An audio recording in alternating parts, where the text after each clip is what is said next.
Hello once again. This is the Teens Book Club, and we've been reviewing the book Help in Daily Living. We covered chapter 1, chapter 2, and chapter 3, and now we'll be doing chapter 4, which is Pressing Towards the Mark. I hope you've been enjoying the conversation so far. So before we begin, I'd like to introduce the panelists, then we'll go ahead and pray, and we can delve right into the chapter. So I'll start with the introductions from my left. Please introduce yourself. Hi, my name is Amy Andangalu. Hello, my name is Subira Okundi. I'm a member of Teens Class and I'm happy to be here. Yes. Hi everyone, my name is Brenda Maiywa. Hi everyone, my name is Silas. Thank you. And I'm Nico Opiyo, and I'm the moderator for this discussion today. Chapter 4 is titled Pressing Toward the Mark. We'll delve into what this actually means. So as we begin, I'd like to invite Silas to give us a word of prayer. Okay, let's pray.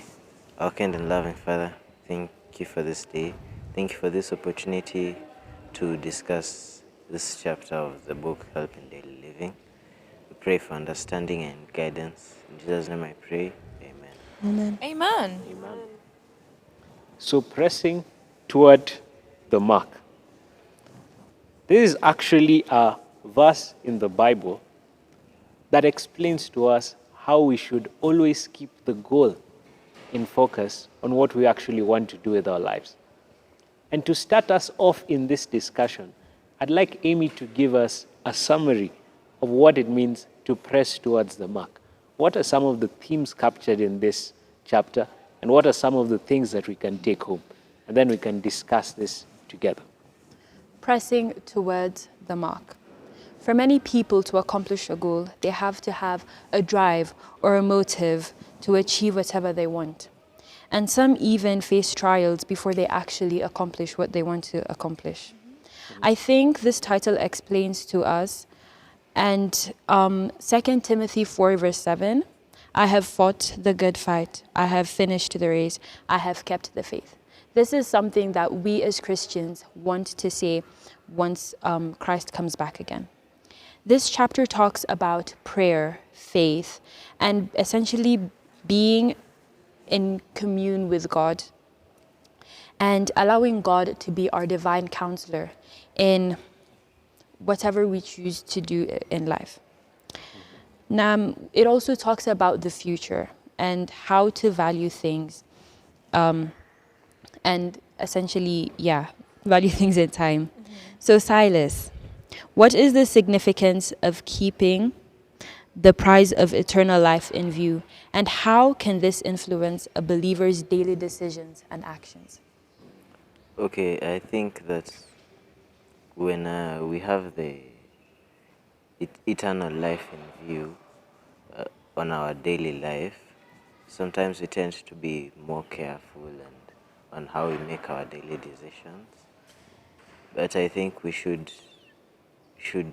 be more prayerful instead of the avoiding risking like a decision you're very careful before making it. You should be careful, yes, but you should be more prayerful about it. Yeah. Okay, I really like to also chip into this one and how viewing the prize of eternity is really helpful. I think in the last book we looked at when God said remember, and I think Mark Finley described it as not viewing eternity as a future promise, but a present reality. And so eternity is now. And understanding that, I think when we are connected and living with Christ, we can have a clearer view of eternity. Sometimes as Christians, our view of the end goal is quite vague, right? The idea of this mark is a specific scope, something that we have to attain. And sometimes that becomes foggy because of different things in this world.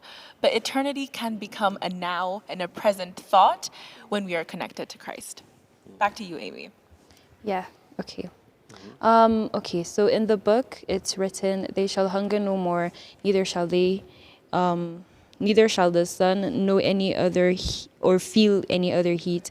For the Lamb, which is the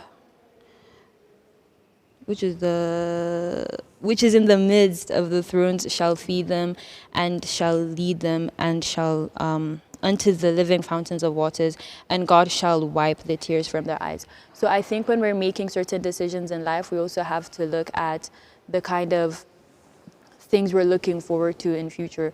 Whatever we are experiencing or we deem to find wonderful here on earth essentially will not compare to what is in store for us in heaven. Okay. Subira, in what ways does Ellen G. White explain the balance between human effort and divine assistance in the process of spiritual growth? Thank you so much for the question. And I think it's a great chapter. I think she really emphasizes that while individuals indeed must put forth their efforts into living according to God's will, we also find that true growth comes from the power and the guidance of the Holy Spirit. And so human effort alone is insufficient. We need God's strength to not only enable us, but to sustain us in our spiritual progress. I would like someone to read Philippians chapter 2, verse 12 to 13.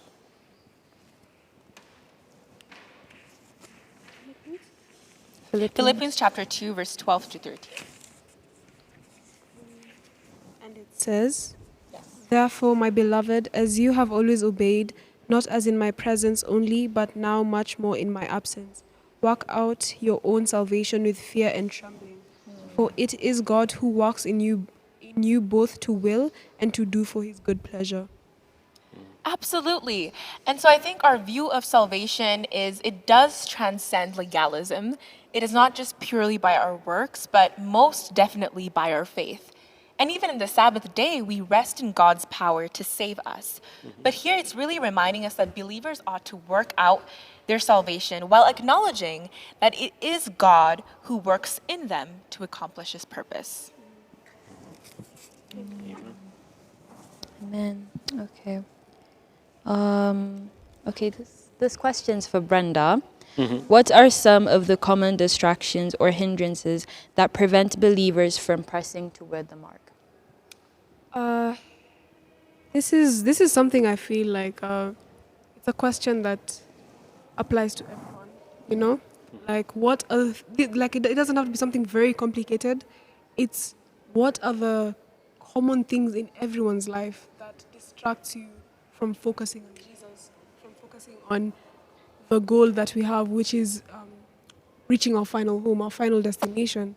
And I'm going to use two analogies, yeah? Excuse me. The moth.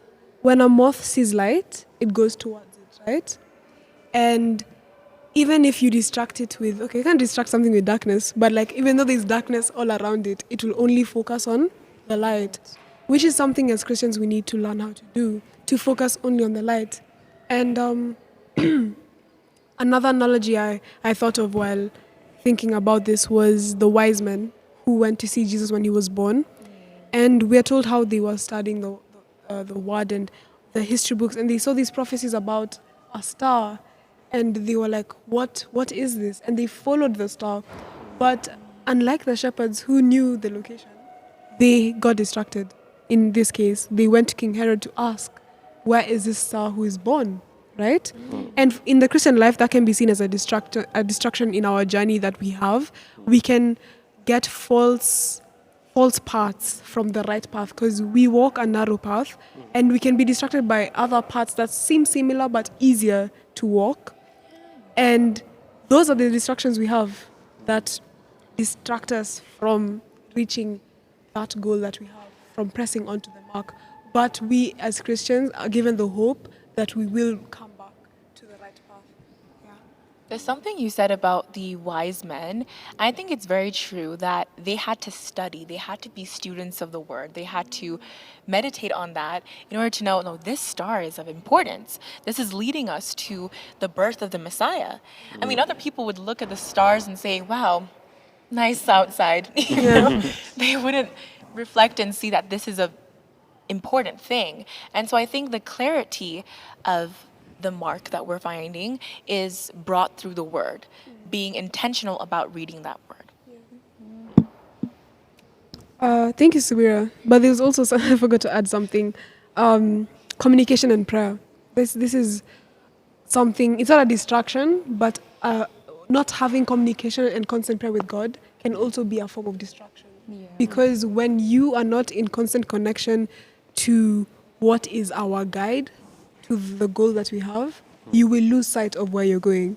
So when we don't have that communication and prayer with God, we lose the path we're following and we get distracted. Because when you're not looking at the goal where you're going, you will look elsewhere. Right? My mom likes saying I have the attention span of a fly. Because when I'm doing something and I see a fly pass, I'll just follow it. So, like, as Christians, we shouldn't be like that, yeah? And prayer and faith will do what no powers on earth can do for us. So, by prayer and faith, we can have the concentration we need to press on to the goal. Yeah. And to add on to that, even though we pray to not get distracted, I think we should also view prayer as something that we use to, like, essentially rely on God. Essentially, I don't know how to word it, but rely on God as you go through trials and challenges. So we cannot solely rely on previous experiences when we go through something and think we can go through it again. We constantly have to be in communication with God if we want to, better ourselves. Yeah. Amen. Okay, so my final question goes to Teacher Nico. How does the analogy of a race, as used by the Apostle Paul, help us illustrate the Christians striving toward spiritual maturity? Yeah, it's an interesting question. I'd just like to answer it with a personal experience. I have run a marathons a number of times. When I've gone for the marathon, I've never done a 42 kilometer, but I've done 21 kilometers a couple of times. And I think about how it feels when you reach the 15th or the 17th kilometer. You just want it to finish already because it's quite tiring. You need to have that endurance to actually push through. And so when we talk about pressing towards the mark, it means that we need to have resilience as Christians. Because in the world there's temptations, there are all these things that will actually happen to us. But we really need to push through. And it doesn't start with the marathon. It actually starts with the training for the marathon. So you invest normally in shoes, you'll invest a number of hours trying to train every morning before you actually run the race. If you have some weight, you need to shed off some weight if you want to improve your time. So all those are the things that go into preparing for a race. And I think in Christianity, there are some friends that we might have to let go. There are some habits and practices that we might need to let go of if we expect to win in the Christian race. So I believe that the Christian race is the journey of Christianity is likened to a race in that manner. Yeah, I think that really speaks to there's a need for action. And sometimes as Christians, we can fall in this deadly state of inaction where the idea of pressing forward requires pressure, right? There is something that you need to break through. And as Christians, we must really awaken the spiritual, because as we awaken the spiritual, we begin to exercise our faith. And exercising that faith needs action. And so I think there needs to be an understanding, yes, you are on this race and there is help in that race, but it requires efforts as well. Yeah. Amen. Amen. Amen. I think Philippians 4:13 is also a really good verse. I can do all things through Christ who strengthens me. Yeah. So as we walk through this journey of life and pressing towards the mark, it's important to remember that Christ is with us and we just have to submit to him in order for us to press towards the mark. Yes. Amen. If I could add just another verse on top of what Amy just said, 2 Timothy chapter 4, verse 7. It's a very popular verse when it comes to fighting the good fight, yeah? So Paul says, I fought the good fight, I have finished the race, I have kept the faith. And it just basically points out what everyone has said today on how it's a race we're walking on. We're not even walking, we're running a race. And everyone has a different pace. But the greatest achievement we could have as Christians is reach the end and said, I have fought the good fight. I reached the goal. So that's just something we could take home today. Yeah. Amen. Amen. So thank you all, panelists, Brenda, Subira, Silas, and Amy. Even as we've covered the whole book, Help in Daily Living. As we said in chapter 1, we spoke about living with others. Chapter 1 was everyday living. Then chapter 2 was living with others. Chapter 3 was developing Christian character. And chapter 4 finally is pressing toward the mark. So it is my prayer that you may go and read this chapter yourself and also just go through all the lessons that we've shared from this book, just to understand how God can help you in your daily life. So it might be that you need to develop your own character. It might be you need to learn how to live better with others. It might be you haven't been pressing toward the mark. And it's my prayer that the lessons we've shared may be a blessing to you. Thank you so much for joining us, even as we've reviewed this book. And I pray that it will be a blessing in your life as it has been to us. And if you don't have the physical book, Help in Daily Living, these are the last 4 chapters of the book, The Ministry of Healing. I'd like us to bow our heads for a word of prayer. Loving Father in heaven, thank you so much for guiding us. I pray that you may give us the help that we desperately need from you. Pray that we press toward the mark of the high calling in Christ Jesus. And I pray that you may guide us in all our lives. We ask this in Jesus' name. Amen. Amen. Amen.